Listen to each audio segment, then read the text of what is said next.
Let's assume that some of that information we learned from the exponents sunk into our head, and let's start looking at some basic expressions with order of operations, and just start working through this. So the first thing we got to talk about, obviously, is what are the order of operations, and most of you are relatively familiar with this, but it's PEMDAS, right? It's please excuse my dear Aunt Sally is what a lot of people say.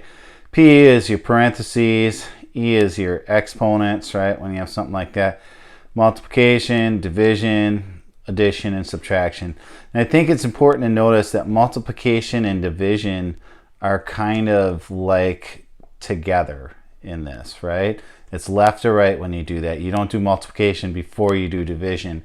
You do them together, left to right. And then addition and subtraction are the same way. You do them together, left to right. Okay?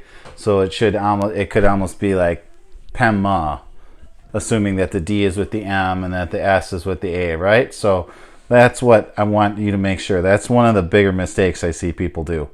So let's look at this first one. We got 3 plus 42 times 2 minus 5. So if we write PEMDAS down, all right, so, and I apologize if there's loud background noise, pandemic racket going on. So no parentheses, all right, no exponents. And now let's do multiplication and division left to right. So no multiplication in that first thing. Second thing, we got multiplication. We get 84. All right, and then I'm going to write down the next step. All right, no more multiplication, no more division. So then we move on to addition and subtraction, and then you just go left to right. So 3 plus 84 is 87, minus 5 gives me 82, and you're done with that one. All right, next one. All right, PEMDAS, right? So let's take a look at this right here.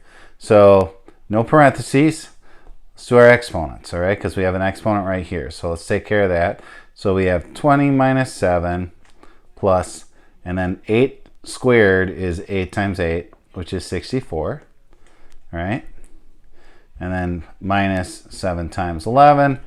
Now let's do that 7 times 11 next, all right? That's multiplication. There's no other multiplication or division to go left or right.